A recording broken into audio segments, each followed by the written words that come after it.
My daughter Emily, with a scornful smile, said, "You're not coming with us to Hawaii." And her husband David added, "You're too poor to pay for the ticket."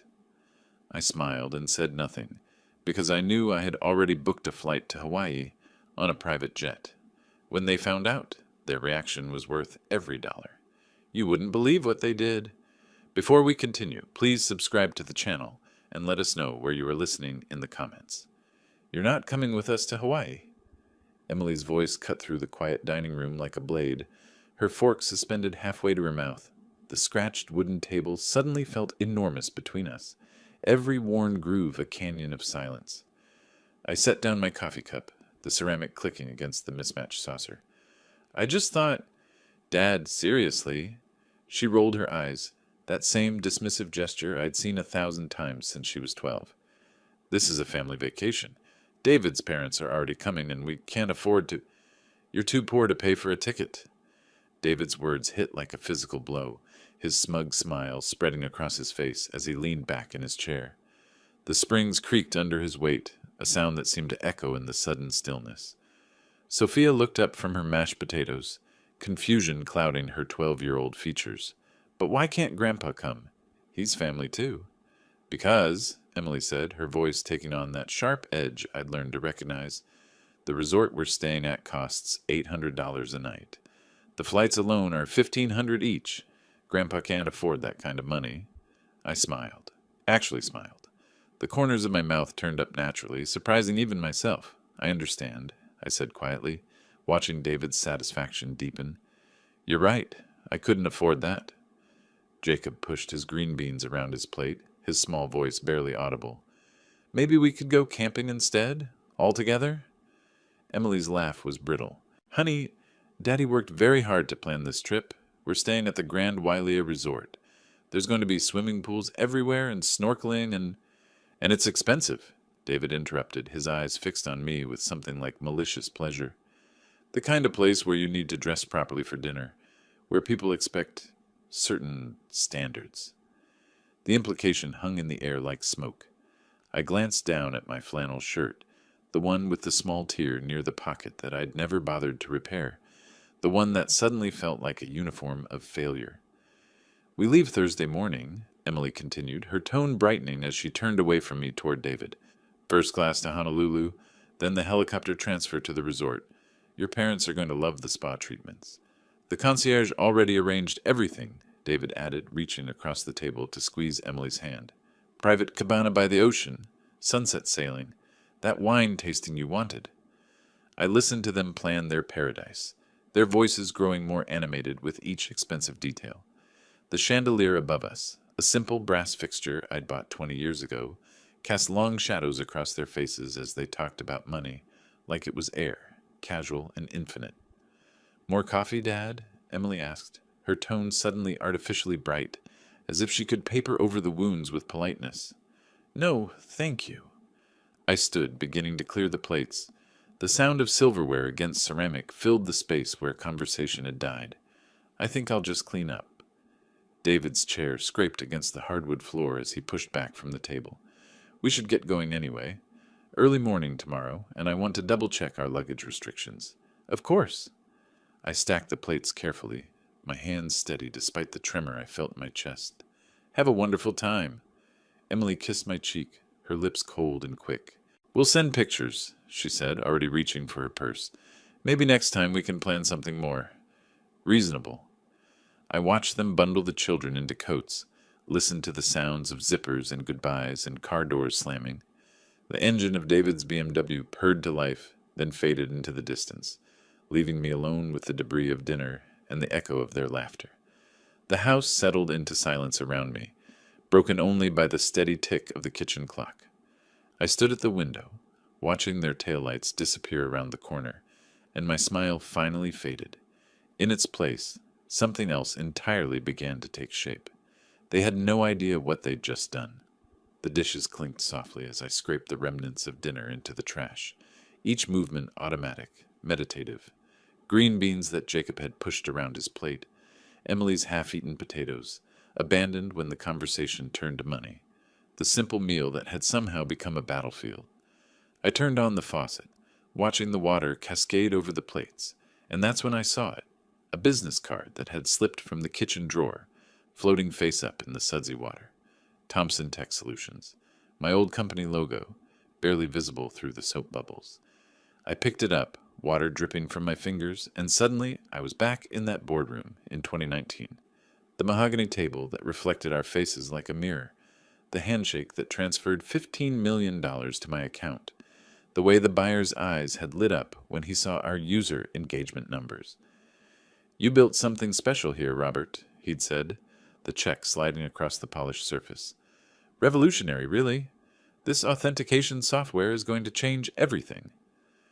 I'd felt pride then, and relief.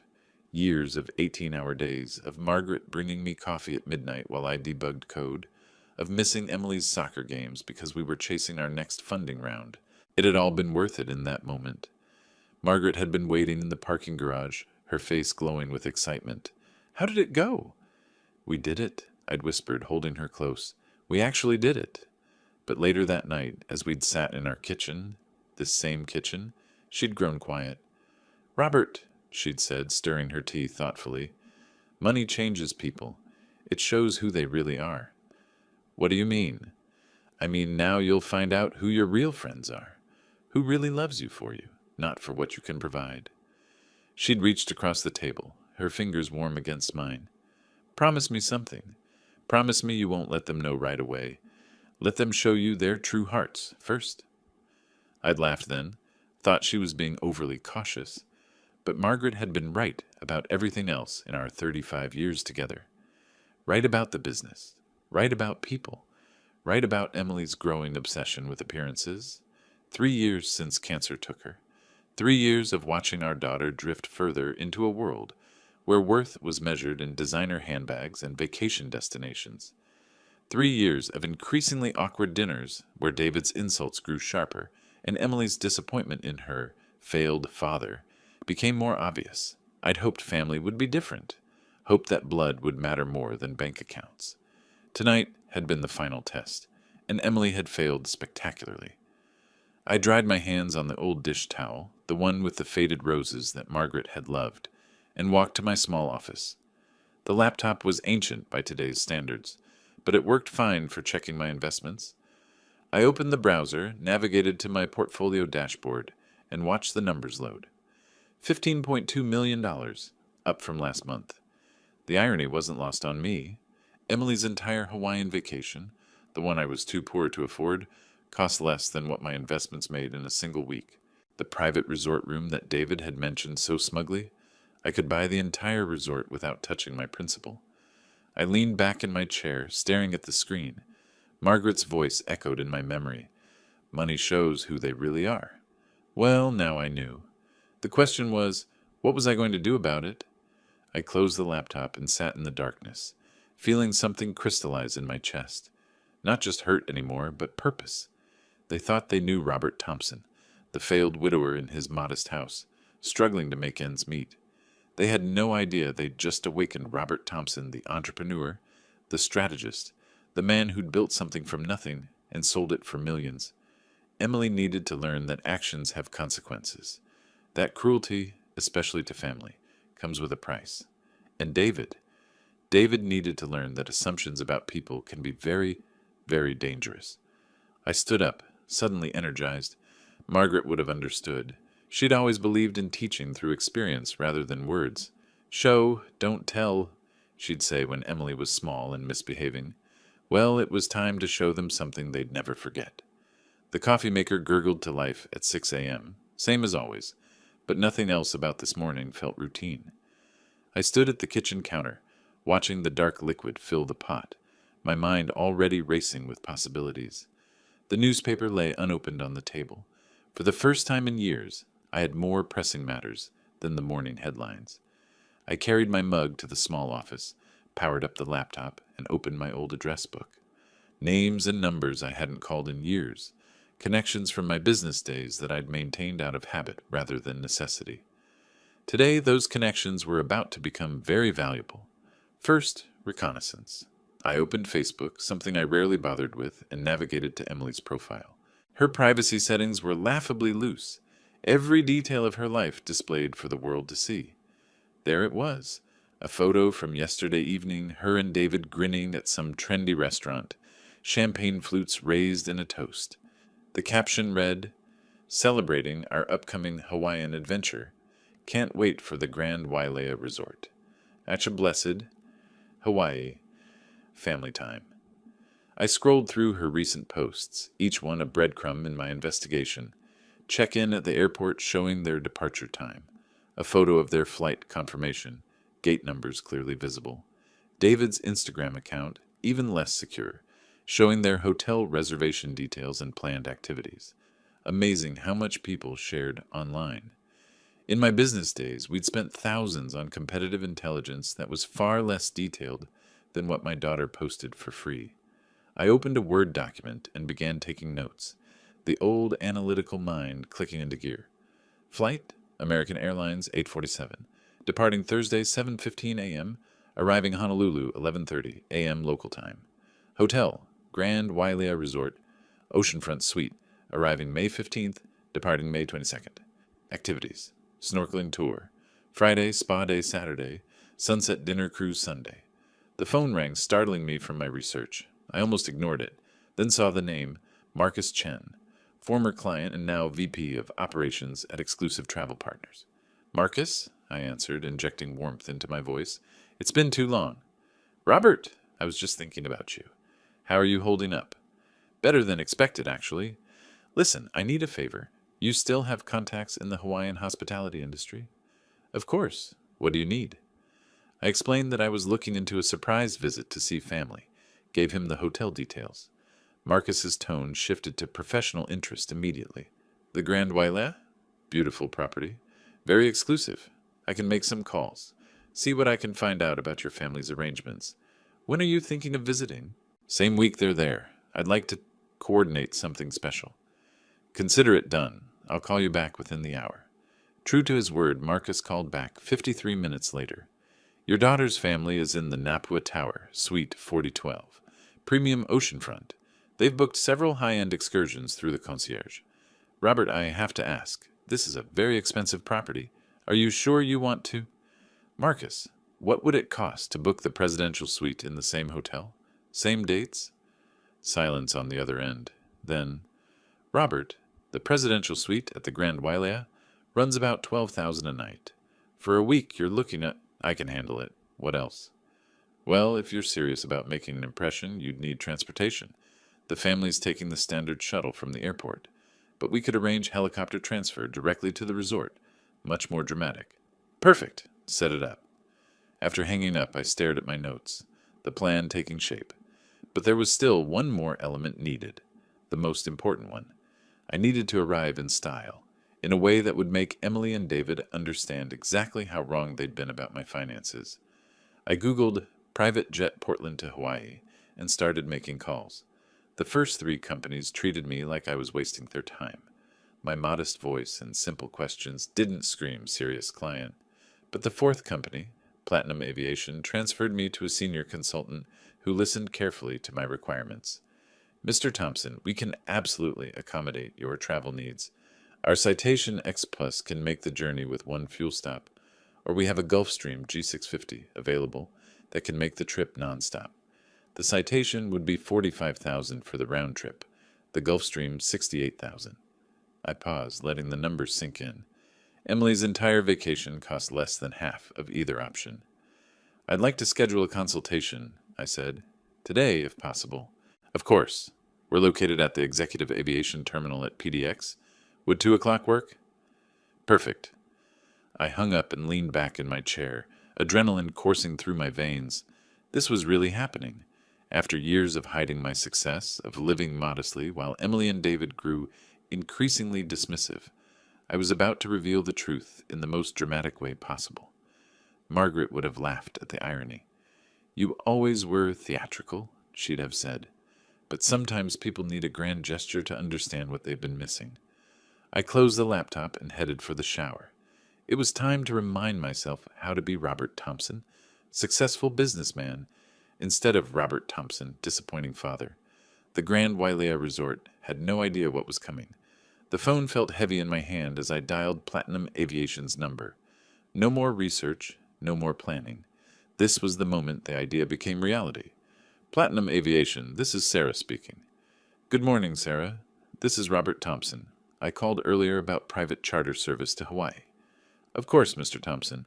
I have your consultation scheduled for 2 o'clock today. Will you be able to make it? Actually, I was hoping we could move that up. I'm ready to book immediately. A pause. Certainly. I can have James meet with you at 11. He's our senior aviation consultant. I checked my watch. 9:47 a.m. Plenty of time to drive to the airport and handle this properly. Perfect. I'll be there. The executive aviation terminal at Portland International was a different world from the main passenger terminals. No crowds, no security lines, just a quiet building with leather furniture and coffee that actually tasted like coffee. I parked my modest Honda Civic between a Tesla and a Mercedes, feeling slightly ridiculous. The receptionist looked up as I entered, her smile professional but cautious. My jeans and flannel shirt clearly weren't the usual uniform of private aviation clients. I'm Robert Thompson, I said. I have an appointment with James. Of course. He'll be right with you. Can I get you anything while you wait? I was about to decline when James appeared, a man in his 40s wearing an expensive suit that fit perfectly, the kind of professional polish that commanded respect. Mr. Thompson? James Mitchell? Thank you for coming in. His handshake was firm, his manner courteous but reserved. I could see him taking in my appearance, making calculations about whether I was a serious client or someone who'd waste his time. I understand you're interested in charter service to Hawaii, he said, leading me to a private conference room. When are you looking to travel? Thursday morning. I need to arrive in Honolulu by early afternoon. That's quite short notice. May I ask the nature of your trip? I leaned back in the leather chair, studying his face. Family business. I need to make an impression. I see. For Hawaii, we have several aircraft options available. The Citation X Plus is our most popular choice for that route. What's the fastest you have? James's eyebrows rose slightly. The Gulfstream G650 is our flagship aircraft. It can make the journey non-stop in about 5.5 hours. Very comfortable. Seats up to 14 passengers. Cost? For Thursday departure and return the following week, you're looking at $68,000. I reached into my wallet and pulled out my black American Express card, placing it on the table between us. James's entire demeanor shifted. I'll take it, I said simply. Excellent. His voice carried new respect, new attention. Let me pull up our availability and get some details from you. For the next hour, we planned every aspect of the trip. Departure time, 9 a.m., giving me plenty of time to arrive after Emily's family had settled in. Catering, simple but elegant, though I'd barely eat anything.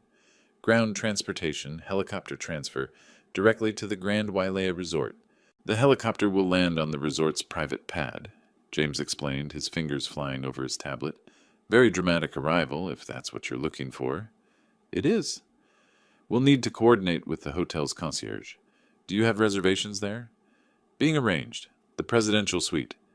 James nodded as if this were perfectly normal, though I caught the slight widening of his eyes. Of course. We'll have ground transportation waiting at the helicopter pad to take you directly to the hotel. The paperwork was surprisingly straightforward. Credit card authorization for $68,000, more than many people made in a year, charged as casually as a grocery bill. Flight manifest, contact information, emergency protocols. Is there anything else you need, Mr. Thompson? James asked as we concluded the arrangements. Privacy. I don't want my family to know I'm coming until I arrive. Understood. Discretion is one of our core services. I walked out of that building feeling like I'd shed a skin. The respectful nods from the staff, the VIP treatment, the casual acceptance of spending more on a single flight than most people spent on a car, it reminded me who I really was underneath the modest exterior. Driving home, my phone buzzed with confirmation messages. Flight itinerary, hotel arrangements from Marcus, helicopter transfer confirmation. Each notification made the plan more real, more irreversible. Emily and David thought they knew me, thought they could dismiss me as a poor old man who couldn't afford their expensive lifestyle. They had no idea they'd just guaranteed themselves a lesson they'd never forget. I pulled into my driveway, looking at the small house that had been my refuge for the past 3 years. It was still home, still comfortable, but it no longer felt like a hiding place. Thursday morning, I would step out of that helicopter onto the Grand Wailea's private landing pad, and Emily would discover exactly how wrong she'd been about her poor father. The only question now was whether she'd learn anything from the experience, or if this would simply be the most expensive, I told you so, in family history. Either way, it was going to be worth every dollar. 2 days passed in quiet preparation. I folded clothes methodically, arranged my travel documents in the leather portfolio Margaret had given me years ago, and double-checked my flight confirmation for the third time. The suitcase lay open on my bed, like a promise. Casual vacation shirts, comfortable walking shoes, the kind of wardrobe a man takes on a real vacation, not the desperate scheme Emily imagined. The sound of car doors slamming in my driveway cut through the peaceful afternoon. Then footsteps on the porch, confident and familiar. Before I could reach the front door, I heard the click of a key in the lock. "Dad, are you home?" Emily's voice carried that particular tone of someone who expected to be alone. I emerged from the bedroom, travel documents still in my hand, just as she rounded the corner with 2 large shopping bags. Her eyes went immediately to the suitcase visible through my doorway, then to the papers in my hand, and her face transformed. "What is that?" The bags dropped from her hands, contents spilling across my hardwood floor. "Are you seriously planning to follow us?" "Good afternoon to you too, Emily." I set the documents on the hall table. "I'm taking a vacation." "A vacation?" Her voice climbed an octave. "Dad, this is insane. You cannot follow us to Hawaii. You cannot stalk our family." "I'm not following anyone. I planned my own trip." "To Hawaii?" "The same week we're there." What a coincidence. She kicked at one of the fallen items, a beach towel I'd bought her years ago. "This is beyond inappropriate. You're trying to ruin our family time." I leaned against the doorframe, watching her pace my small living room like a caged animal. "Emily, the Pacific Ocean is quite large. I'm sure we can both enjoy it without crossing paths." "Don't be ridiculous. Hawaii isn't that big, and you know exactly where we're staying."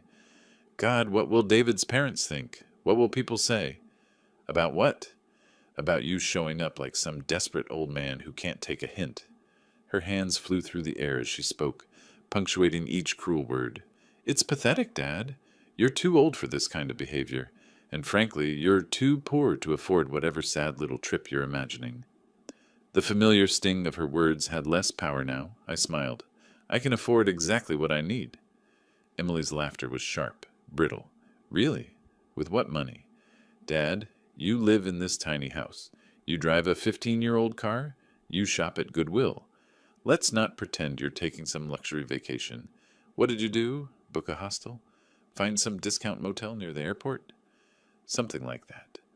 "This is embarrassing for everyone involved. Cancel whatever pathetic arrangements you've made. If you show up in Hawaii while we're there, I swear we'll leave immediately. We'll cut our vacation short rather than deal with this stalking behavior." I walked to the window, watching a neighbor tend his garden. The afternoon light caught the roses Margaret had planted, still blooming after all these years. "I understand you feel strongly about this." "I feel strongly about not being humiliated. David's parents are lovely people, and they don't need to see this kind of dysfunction. They don't need to witness you following us around like some lost puppy." "I won't be following anyone around." "Then cancel your trip." "No." The simple word hung in the air between us. Emily stared at me as if I'd grown a second head. "No?" "Dad, I'm not asking, I'm telling you. Cancel whatever ridiculous plans you've made, or I'll never speak to you again." "That would be unfortunate." I turned back to face her. "But it wouldn't change my travel plans." Her face flushed red. "Fine. Don't come crying to me when you get stranded somewhere with no money and no way home. Don't call me when your discount hotel turns out to be a dump, or when you can't afford food, or when you realize you're in way over your head." She grabbed her bags, shoving the spilled items back inside with sharp, angry movements. "I'm done trying to protect you from your own poor judgment. If you want to make a fool of yourself, go ahead. Just don't expect any help from us when it all falls apart." The front door slammed behind her with enough force to rattle the windows. I watched through the glass as she threw her bags into the BMW's back seat, her movements sharp with fury. The engine revved aggressively as she backed out of my driveway, tires squealing slightly on the asphalt. The house settled back into silence.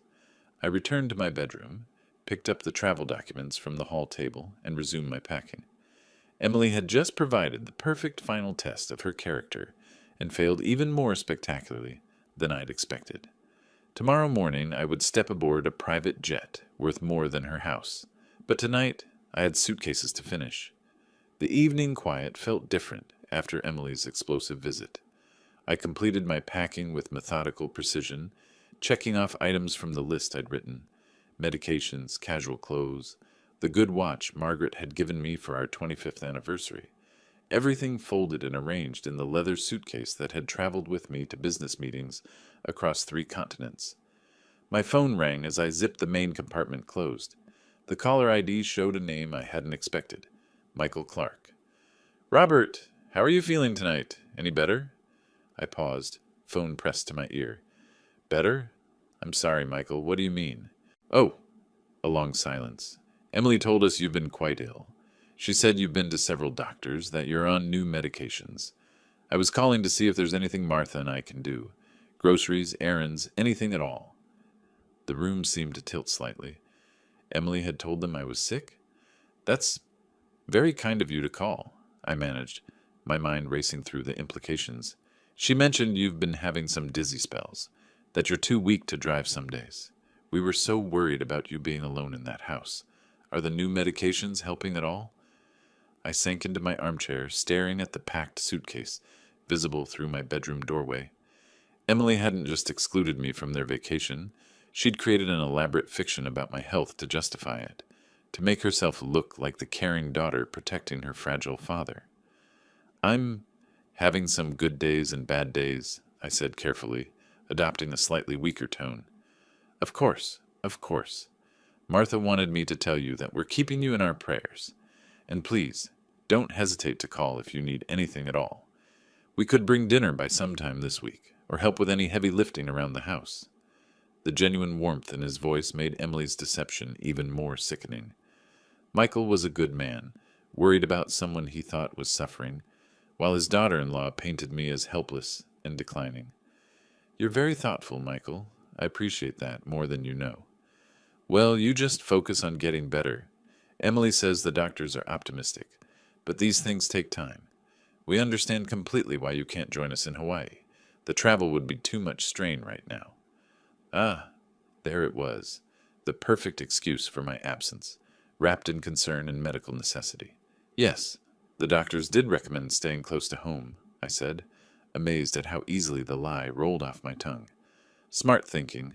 Hawaii will still be there when you're feeling stronger. Maybe next year when you've fully recovered." After he hung up, I sat in the growing darkness, not bothering to turn on the lights. Emily's deception was more elaborate than I'd imagined. She hadn't just rejected me cruelly.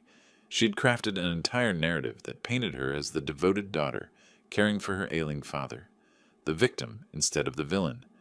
I wondered who else she'd told.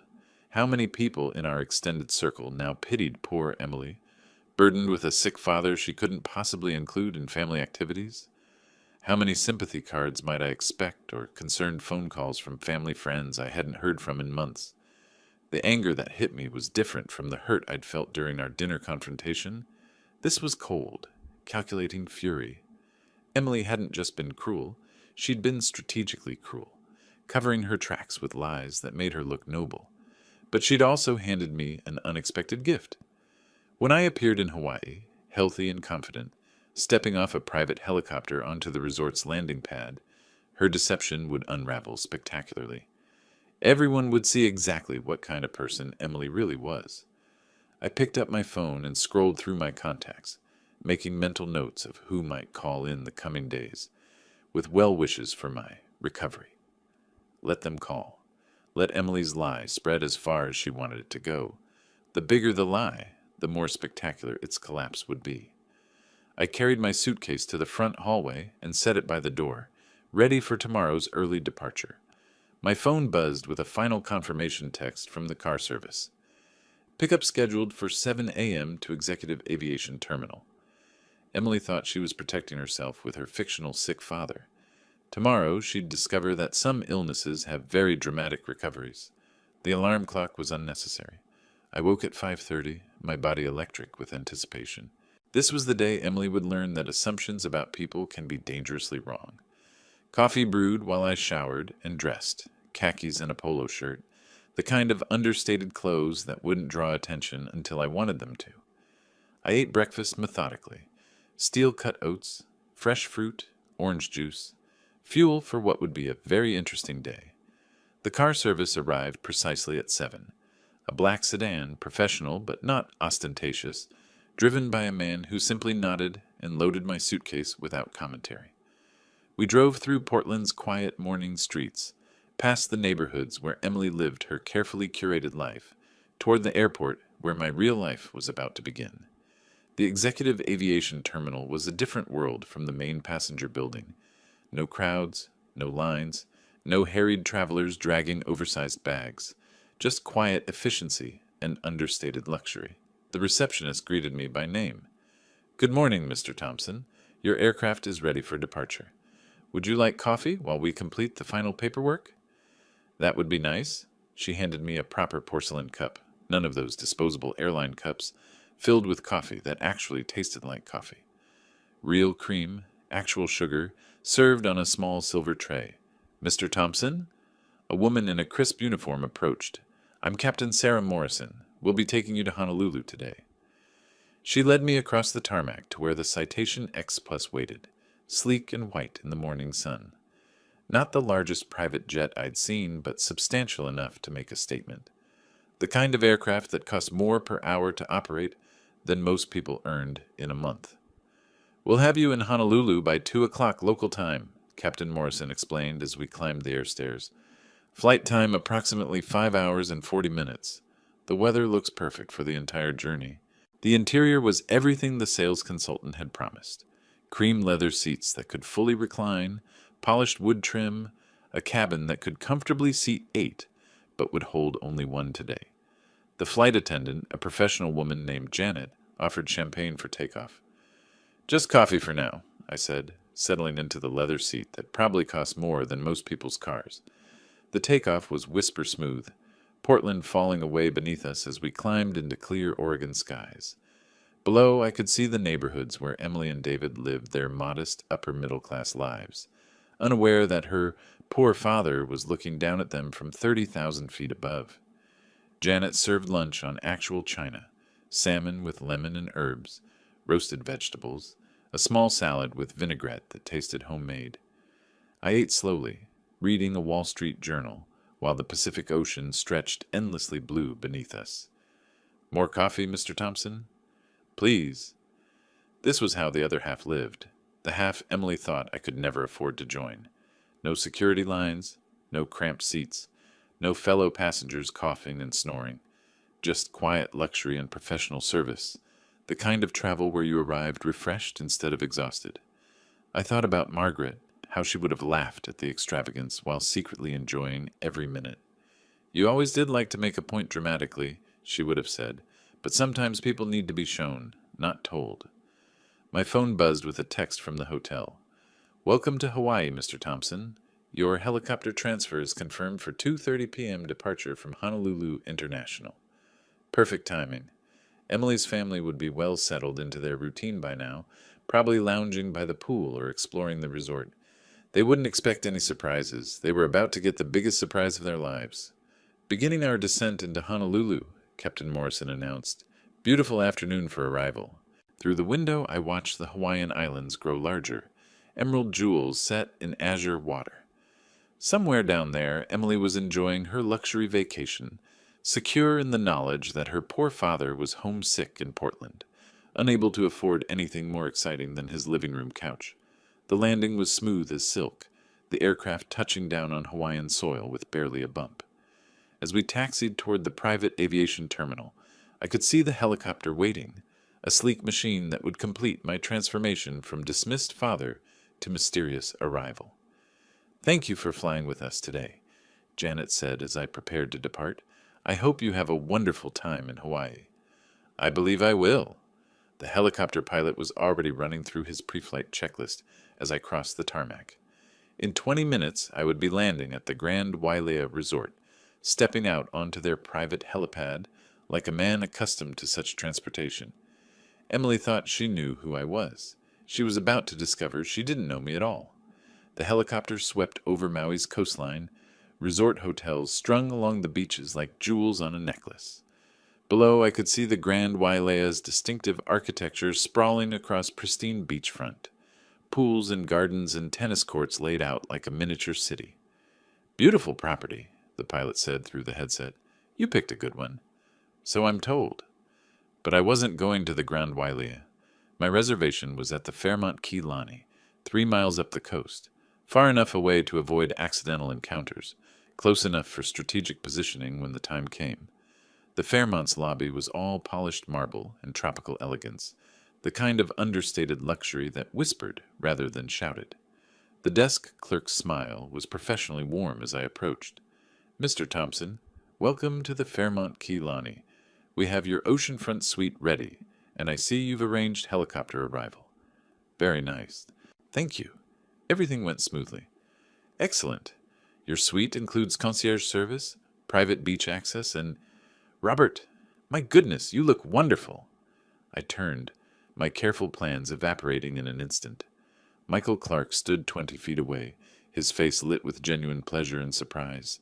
Beside him, Sophia bounced on her toes with excitement. "Grandpa! Grandpa! What are you doing here?" My mind raced through possibilities. Maintain the 6th story?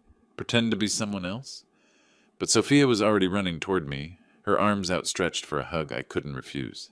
"Hello, sweetheart," I said, lifting her into an embrace while my thoughts scrambled for an explanation. Michael approached, his expression puzzled but delighted. "Robert, this is incredible. You look so much better than Emily described. Are you feeling stronger?" "Much better, thank you." I set Sophia down, forcing my voice to carry just a hint of recovered weakness. "The doctors were encouraged by my recent progress. But what brings you here? Hawaii seems like quite a journey for someone who's been so unwell." "Think fast. The specialist recommended a change of climate, something about sea air and relaxation being beneficial for my condition." Michael nodded sagely. "Of course. And what perfect timing. We're here too." My stomach dropped. "You are?" "Oh yes, though not by choice, I'm afraid. Terrible problems at our original resort. Plumbing disaster in the entire tower, if you can believe it. Management moved our whole party here as compensation. Quite an upgrade, actually. The service has been exceptional." Sophia tugged at my shirt. "Grandpa, are you staying here too? Can we swim together? Mom said you were too sick to come with us." "Well," I said carefully, "I'm feeling much better now." The elevator chimed across the lobby, and my heart sank further as Emily's voice carried across the marble floor. "Sophia, don't wander off like that." Her words died as she spotted me. For a moment her face showed pure shock, then quickly rearranged itself into a brilliant smile. "Dad, what a wonderful surprise!" The transformation was remarkable. Within seconds, Emily had shifted from whatever mood she'd been in to the picture of a delighted daughter. She hurried toward us, David trailing behind, looking confused. "I can't believe you're here. You look so much better." She reached me and gave me a kiss on the cheek, her grip on my arm just tight enough to be a warning. "What a lovely surprise for all of us," Michael beamed. "Isn't it wonderful? Just this morning I was worried about Robert being home alone, and now here he is, looking healthier than I've seen him in months." "Yes," Emily said, her smile never wavering. "It's amazing. Dad, we should talk. Catch up properly?" "Of course," I nodded to Michael. "Perhaps we could continue this conversation later? I should get settled in my room." "Absolutely. We're having drinks by the pool at 6 if you'd like to join us. The whole family's here. Martha will be thrilled to see you looking so well." As Michael and Sophia headed toward the restaurant, Emily's smile evaporated. She moved closer, her voice dropping to a fierce whisper. "What the hell are you doing here?" "I told you I had vacation plans. This is insane, Dad. You followed us here. This is stalking behavior." "Emily, I had no idea you'd be at this hotel. Your arrangements were at the Grand Wailea, remember?" "Don't play dumb. You somehow found out we were moved here, and you..." She paused, studying my face. How did you afford this place? How did you afford to get here? I smiled the same mysterious smile that had unsettled her in Portland. I managed. Managed how? Dad, this hotel costs $800 a night. A flight from Portland is $1,500 minimum. You don't have that kind of money. Don't I? Her eyes narrowed. Are you having some kind of breakdown? Because this fantasy about being able to afford luxury travel is genuinely concerning. Did you max out credit cards? Take out some predatory loan? Nothing like that? Then explain it. Explain how you... She stopped as David appeared at her elbow. Everything okay here? David's tone was carefully neutral, but his eyes held suspicion. Everything's fine, Emily said quickly. Dad was just telling me about his travel arrangements. David looked me up and down, taking in my casual clothes and modest appearance. Yeah? How did you get here, Robert? Fly coach and take the bus from the airport? Something like that. Well, David said with barely concealed smugness, I hope you're not expecting us to cover any of your expenses while you're here. We budgeted for our family, not unexpected additions. I wouldn't dream of it. Emily grabbed David's arm. We should let Dad get settled. I'm sure the travel was exhausting for someone in his condition. As they walked away, I heard David's voice carry back.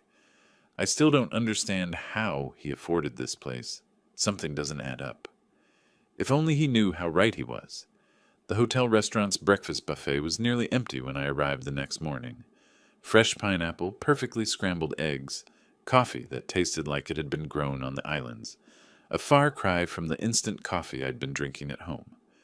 I chose a table by the window, watching the ocean waves roll endlessly toward shore. Robert, how are you feeling this morning? Michael approached with a plate of fruit and a concerned expression. I gestured to the empty chair across from me. Much better, thank you. The sea air seems to be helping. Wonderful to hear. He sat down, then hesitated. Robert, I hope you don't mind me asking, but Emily mentioned you might be having some memory issues? Some confusion about finances? I set down my coffee cup carefully. Did she? She's worried about you. Yesterday she said your trip here might be a sign of, well, deteriorating judgment. She mentioned you've been confused about money lately, making poor financial decisions. The pineapple turned sour in my mouth. I see. She loves you, you know. We all do. If you're struggling with cognitive changes, there's no shame in that. People get help for these things all the time. I smiled, the same enigmatic smile that had been unsettling Emily for days. I appreciate your concern, Michael. I really do. After breakfast, I decided to walk the resort grounds. The pathways wound through tropical gardens, past multiple pools where families splashed and laughed. I found myself near the main pool area when familiar voices drifted from a secluded cabana. Getting worse. You saw how confused he was about the hotel costs. Emily's voice carried clearly across the water. Maybe we should have left him in Portland, David replied. He's becoming too much of a burden. I moved closer, hidden behind a screen of palm fronds. The trip here proves he can't make rational decisions anymore, Emily continued. David, I think we need to seriously consider assisted living. Something with memory care. Would he agree to that? He doesn't have to agree.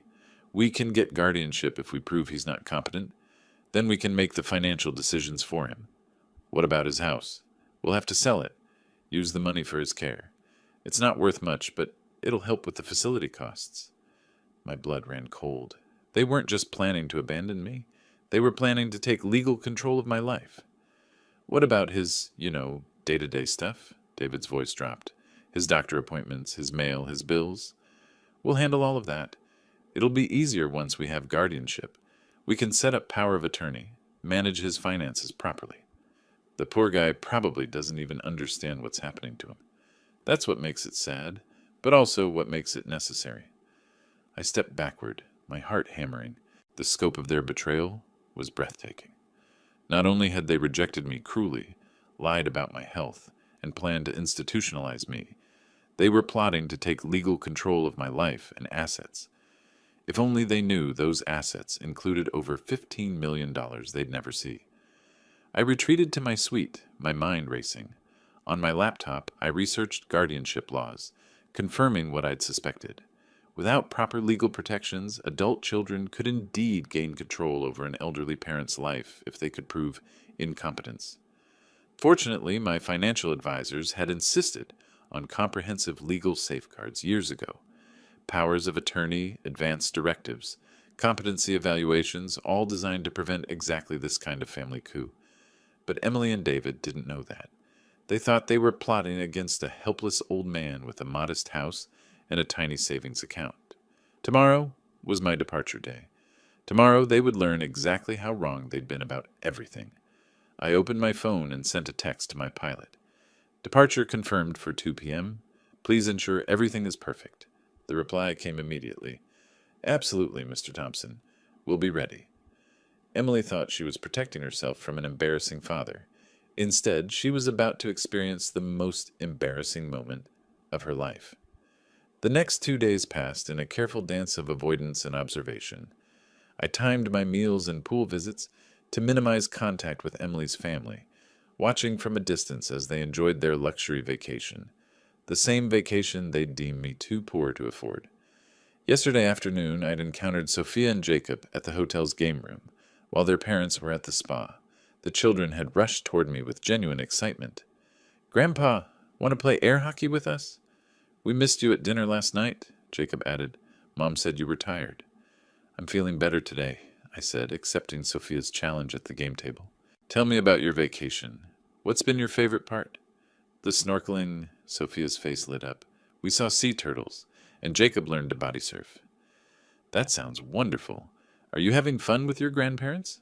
"Grandpa Michael taught me to play poker," Jacob whispered conspiratorially. "But don't tell Mom." I laughed despite everything.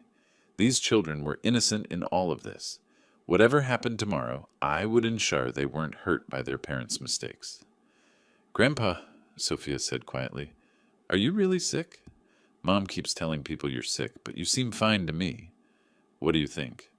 "I think you're sad, but not sick sad. Different sad." Children saw truth that adults missed, or chose to ignore. This morning I'd had breakfast again with Michael and Martha. They'd insisted on including me in their beach walk, their kindness a sharp contrast to their daughter-in-law's cruelty. "Robert, you seem so much stronger than Emily led us to believe," Martha said as we walked along the water's edge. "Are you sure you're taking all your medications properly?" "I'm being very careful about my health," I replied, which was true in ways she couldn't imagine. "Good. We were so worried when Emily told us about your condition, but seeing you here, enjoying yourself, it's reassuring." Michael nodded. Maybe the doctors were too pessimistic. You know how they can be. I thought about Emily's elaborate lies, the fictional illness she'd created to justify her cruelty. Soon, very soon, the truth would be impossible to ignore. That evening, I finalized my departure arrangements. The private jet would be ready at 2 p.m., just as Emily's family prepared to leave for their commercial flight. The timing would be perfect, public enough for maximum impact, but not so public as to humiliate the children. I also made one additional arrangement. If Sophia and Jacob wanted to fly home with me on the private jet, they could. A special treat for two innocent children who'd been caught in their parents' deception. My phone buzzed with a text from Emily. "Dad, we're leaving tomorrow at 3 p.m. Are you feeling well enough to travel? We could help you get to the airport if you need assistance." The fake concern in her message was almost laughable. I texted back, "Thank you. I have my own arrangements." Her response came immediately. "Are you sure? The airport can be confusing, and with your condition, I'll be fine." Tomorrow, Emily would discover that her confused father had planned every detail of this encounter with the precision of a military operation. She would learn that assumptions about people could be very dangerous. I packed my suitcase for the final time, leaving out the clothes I'd wear tomorrow. Something casual but dignified. The kind of outfit a millionaire might wear while traveling on his private jet. The last test was over. Emily had failed spectacularly. Now came the reckoning. The hotel lobby bustled with checkout chaos as I descended with my single suitcase. Emily's family clustered near the concierge desk, coordinating taxi arrangements for their commercial flight. "Dad! Perfect timing," Emily called out with artificial brightness. "My car should be here soon," I said, checking my watch. Emily frowned. "Car? Aren't you flying home? I have alternative arrangements. David smirked. Please tell me you didn't book some sketchy discount airline. Through the windows, a black town car appeared. The uniformed driver approached the desk. Thompson party? That's me, I said. Emily stared at the luxury vehicle. Dad, that's expensive car service. Actually, my pilot is expecting me. The lobby froze. David laughed harshly. Your pilot? Robert, this isn't funny. I turned to the children. Would you like to see Grandpa's airplane? You have an airplane? Sophia's eyes widened. I do. Want to ride home with me? Emily's face went pale. This is unrealistic. You don't have an airplane. Let's see, I said simply. 20 surreal minutes later, our convoy arrived at the Executive Aviation Terminal. Through the windows, my Citation X-Plus gleamed on the tarmac. Crew at attention. Silence. Then Emily whispered, Oh my God. David's jaw dropped. That's a $60 million airplane. I charter it, I said, stepping out. More economical. Captain Morrison approached. Good afternoon, Mr. Thompson. Ready for departure? As we climbed the aircraft stairs, Emily called desperately. Dad, wait. Could we possibly... Is there room? I turned, remembering her words. You're too poor to pay for a ticket. Emily, I said gently, I'm afraid you're too poor to afford this flight. Her face crumpled. I'm sorry. So sorry.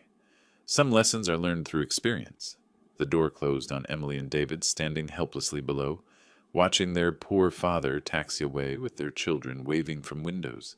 In Portland, when I had already unpacked all my things and had a little rest, I heard the sound of a car door slamming from the street. Emily's family had arrived, their faces grim with determination. Emily burst through my door, eyes red with fury and tears. We need to talk. Now. After sending the children to wash up, Emily sank into my armchair. The private jet. The money. Explain everything. I settled on the couch. In 2019, I sold my technology company for $15.2 million. Complete silence. 15 million, Emily repeated slowly. Current net worth, 18 million. David collapsed onto the couch. You're a millionaire. Several times over. I lived modestly because your mother believed wealth changes people. She wanted me to discover who loved me for myself. Martha spoke first. Emily told us you were sick, having financial problems. I was never sick. That was Emily's story?